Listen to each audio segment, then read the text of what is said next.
Hey, Akhil here from akhiltoday.com. Here comes chapter 3 of the book The Monk Who Sold His Ferrari, written by Robin Sharma. And the name of the chapter is The Miraculous Transformation of Julian Mantle. Let us get started. I was astonished by the new and improved Julian Mantle. How could someone who looked like a tired old man only a few short years ago now look so vibrant and alive? I wondered in silent disbelief. Was it some magical drug that had allowed him to drink from the mountain or fountain of youth? What was the cause of this extraordinary reversal? Julian was the first to speak. He told me that the hyper competitive legal world has taken its toll on him, not only physically and emotionally, but spiritually. The fast pace and endless demands had worn him out and run him down. He admitted that his body had fallen apart and that his mind had lost its luster. His heart attack was only one symptom of a deeper problem. The constant pressure and exhausting schedule of a world class trial lawyer had also broken his most important and perhaps most human endowment, his spirit. When given the ultimatum by the doctor either to give up the law or gave up his life, he said he saw a golden opportunity to rekindle the inner fire he had known when he was younger, a fire that had been extinguished as the law became less a pleasure and more a business. Julian grew visibly excited as he recounted how he sold all his material possessions and headed for India, a land whose ancient culture and mystical traditions had always fascinated him. Proud to be Indian.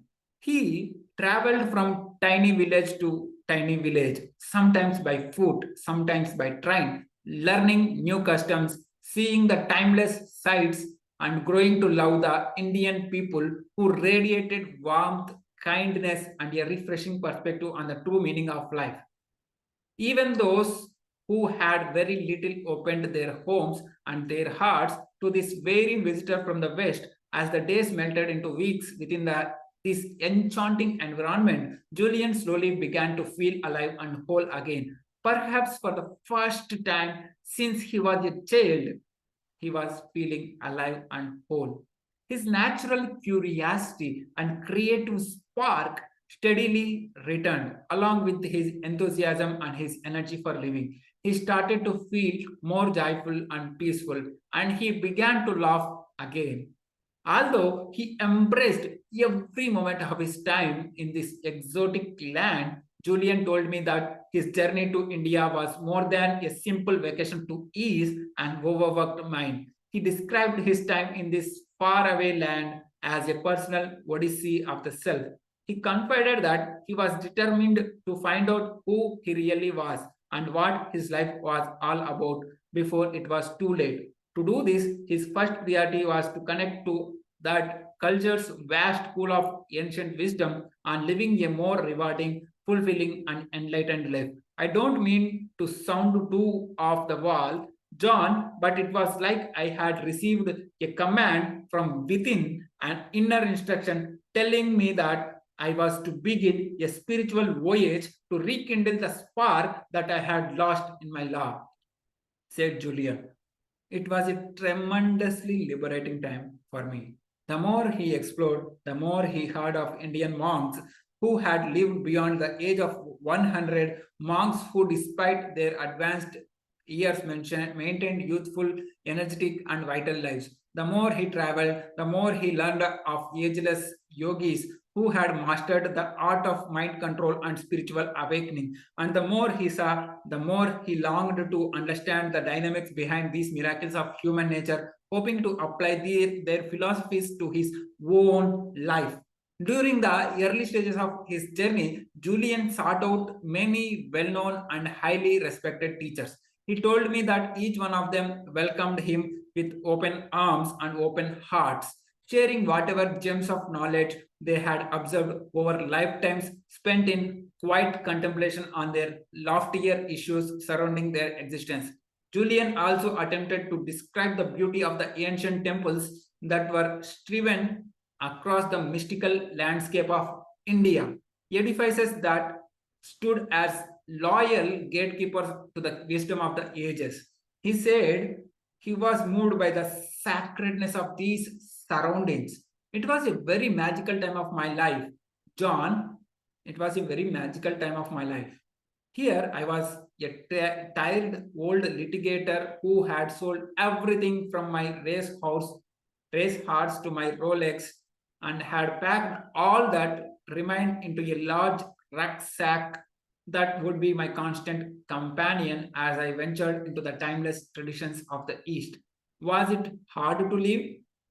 I wondered aloud, unable to contain my curiosity. Actually, it was the easiest thing I have ever done. The decision to give up my practice and all my worldly possessions felt natural. Albert Camus once said that real generosity toward the future consists in giving all to what is present. Well, that's exactly what I did. I knew I had to change, so I decided to listen to my heart and do it in a very dramatic way. My life became so much simpler and meaningful when I left the baggage of my past behind. The moment I stopped spending so much time chasing the big pleasures of life, I began to enjoy the little ones, like watching the stars dancing in a moonlight sky or soaking in the sunbeams of glorious summer morning. And India is such an intellectually stimulating place that I rarely thought of all I had left.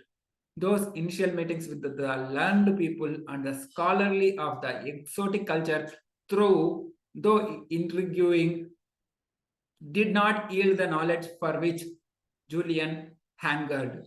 The wisdom that he desired and the practical techniques that he hoped would change the quality of his life continued to elude him in those earlier days of his odyssey. It was not until Julian had become in India for about 7 months that he had his first real break. It was while he was in Kashmir, an ancient and mystical state that sits sleepily at the foot of the Himalayas, that he had the good fortune to meet a gentleman named Yogi Krishnan.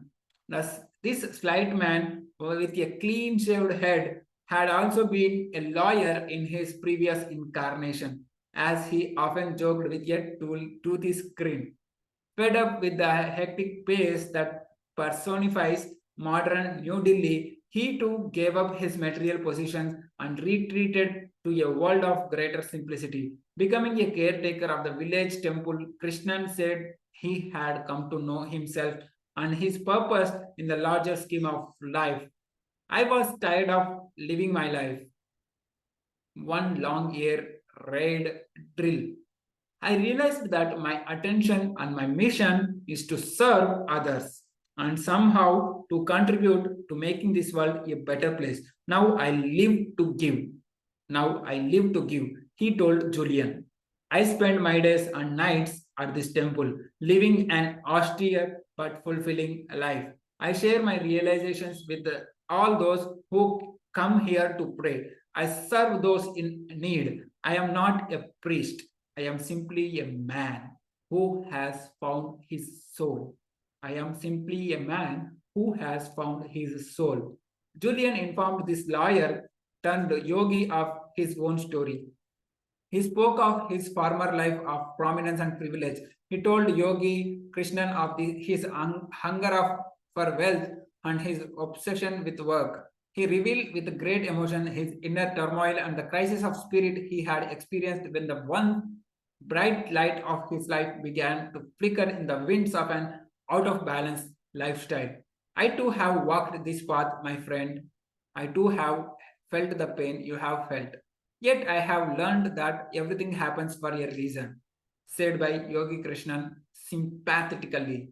Every event has a purpose and every setback has its own lesson. I have realized that failure, whether of the personal, professional, or even spiritual kind, is essential to personal expansion. It brings inner growth and a whole host of psychic rewards. Never regret your past. Rather, embrace it as the teacher that it is. After hearing these words, Julian told me that he felt great exultation. Perhaps in Yogi Krishnan, he had found the mentor he was searching for. Who better than another farmer, hotshot lawyer who, though through his own spiritual odyssey, had found a better way of living to teach him the secrets of creating a life of more balance, enchantment, and delight. I need your help, Krishnan sir. I need to learn how to build a richer, fuller life. I would be honored to assist you in any way that I can, offered the yogi. But may I give you one suggestion? Replied, sure. For as long as I have been caring for this temple in this little village, I have heard whisperings of a mystical band of sages living high in the Himalayas. Legend has its Legend has it that they have discovered some sort of system that will profoundly improve the quality of anyone's life. And I don't just mean physically, it is supposed to be a holistic, integrated set of ageless principles and timeless techniques to liberate the potential of the mind, body, and soul. Julian was fascinated. This seemed perfect. Just exactly where do these monks live? Asked by Julian. No one knows, and I regret that I am too old to start searching. But I will tell you one thing, my friend. Many have tried to find them and many have failed with tragic consequences. The higher reaches of the Himalayas are treacherous beyond compare. Even the most skilled climber is rendered helpless against their natural ravages. But if it is the golden keys to radiant health, lasting happiness, and inner fulfillment that you are searching for, I do not have the wisdom you seek, they do. Julian never one to give up easily. Pressed Yogi Krishnan again. Are you certain that you have no idea where they live? All I can tell you is that the locals in the village know them as the great sages of Shivana. In their mythology, Shivana means oasis of enlightenment. These monks are revered as if there are divine in their constitution and influence. If I know where they could be found, I would be duty bound to tell you, but honestly I don't know. No one does for that matter. The next morning, as the first rays of the Indian sun danced along the colorful horizon, Julian set out on his trek to the lost land of Shivana. At first, he thought about hiring a Sherpa guide to aid him in his climb through the mountains. But for some strange reason, his instincts told him that this was one journey he would have to make alone. So instead, perhaps the first time in his life, he shed the shackles of reason and placed his trust in his intuition. Placed his trust in his intuition. He felt that he would be safe. He somehow knew he would find what he was looking for. So, with the missionary zeal, he started to the climb. The first few days were easy. Sometimes he would catch up to the one of the cheerful citizens of the village below, who happened to be walking on one of the footpaths, perhaps searching for just the right piece of wood for a carving or seeking the sanctuary that this surreal place offered to all those who dared to venture this high into the heavens. At other times, he hiked alone, using this time to silently reflect on where he had been in his life and where he was now headed. It didn't take long before the village below was nothing more than a tiny speck on this marvelous canvas of natural splendor. The majesty of the snow capped peaks of the Himalayas made his heart beat faster and, for one long moment, took his breath away. He felt a oneness with his surroundings, a kind of kinship that two old friends might enjoy after many years spent listening to each other's innermost thoughts and laughing at each other's jokes. The fresh mountain air cleared his mind and energized his spirit again. Having traveled the world many times over, Julian had thought he had seen it all, but he had never seen beauty like this.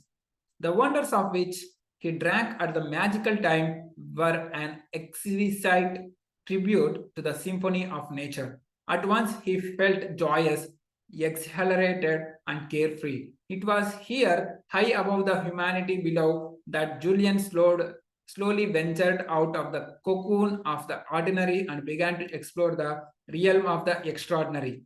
I still remember the words that were going through my mind up there, said by Julian.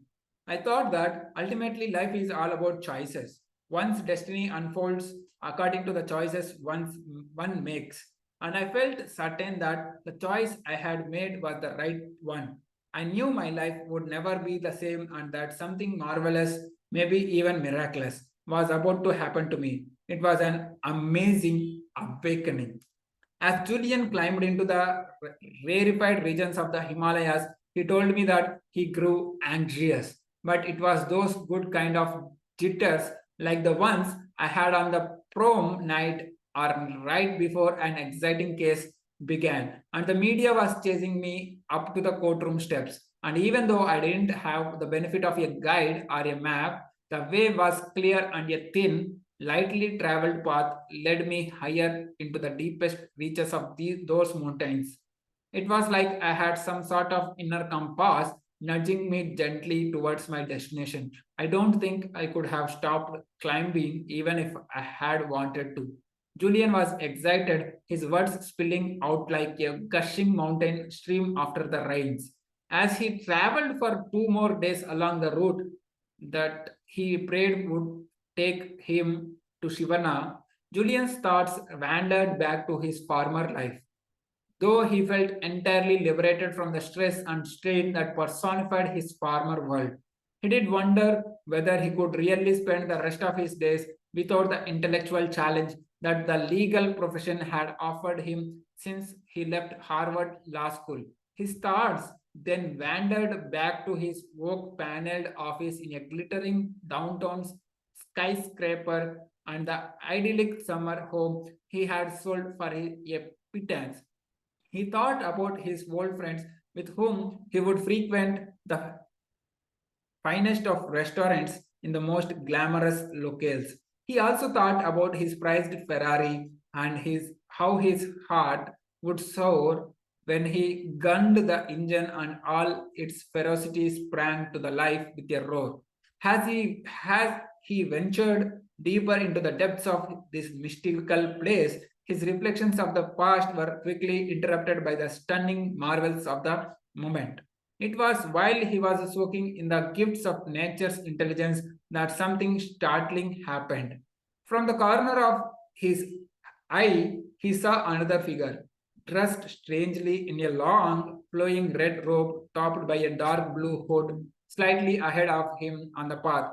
Julian was astonished to see anyone on this isolated spot that had taken him treacherous days to reach, 7 days to reach, as he was many miles away from any real civilization and still uncertain as to where his ultimate destination of Shivana could be found. He yelled out to his fellow traveler. The figure refused to respond and accelerated his pace along the path they were both climbing, not even giving Julian the courage and courtesy of a backward glance of an acknowledgement. Soon the mysterious traveler was running, his red robe dancing gracefully behind him like crisp cotton sheets hanging from a clothesline on a windy autumn day. Please, friend, I need your help to find Shivana, yelled Julian. I have been traveling for 7 days with little food and water. I think I am lost. The figure came to an abrupt stop. Julian approached cautiously while the traveler stood remarkably still and silent. His head did not move, his hands did not move, and his feet kept their place. Julian could see nothing of the face beneath the hood, but was struck by the contents of the small basket in the hands of the traveler. Within the basket was a collection of the most delicate and beautiful flowers Julian had ever seen. The figure clutched the basket tighter as Julian drew nearer, as if to display both a love of these prized possessions and a distrust of this tall westerner, about as common to these parts as dew in the desert. Julian gazed at the traveler with an intense curiosity. A quick burst of a sunbeam revealed that it was a man's face under the loosely fitting hood. But the Julian had never seen a man quite like this one. Though he was at least his own age, he had striking features that left Julian mesmerized and caused him to simply stop and stare for what seemed like an eternity. His eyes were cat like and so penetrating that Julian was forced to look away. His olive complexioned skin was supple and smooth. His body looked strong and powerful, and though the man's hands gave away the fact that he was not young, he radiated such an abundance of youthfulness and vitality that Julian felt hypnotized by what appeared before him, much like a child watching the magician at his first magic show. This must be one of the great sages of the Shivana, Julian thought to himself, scarcely able to contain his delight at his discovery. I am Julian Mantle. I have come to learn from the sages of Shivana. Do you know where I might find them? He asked. The man looked thoughtfully at this weary visitor from the west. His serenity and peace made him appear angelic in nature, enlightened in substance. The man spoke softly, almost in a whisper. Why is it that you seek these sages, friend? Sensing that he had indeed found one of the mystical monks who had eluded so many before him, Julian opened his heart and poured out his odyssey to the traveler. He spoke of his former life and of the crisis of spirit he had struggled with, how he had traded his health and his energy for the fleeting rewards that his law practice brought him. He spoke of how he had traded the riches of his soul for a fat bank account and the illusory gratification of his live fast, die young lifestyle. Live fast, die young lifestyle. And he told him of his travels in the mystical India and of his meeting with Yogi Krishnan, the former trial lawyer from New Delhi, who had also given up his former life in the hope of finding inner harmony and lasting peace. The traveler remained silent and still. It was not until Julian spoke of his burning, almost obsessive desire to acquire the ancient principles of enlightened living that the man spoke again. Placing an arm on Julian's shoulders, the man said gently, if you truly have a heartfelt desire to learn the wisdom of a better way, then it is my duty to help you. I am indeed one of those sages that you have come so far in search of. You are the first person to find us in many years. Congratulations. I admire your tenacity. You must have been quite a lawyer, he offered. He paused as if he was a little uncertain of what to do next and then went on.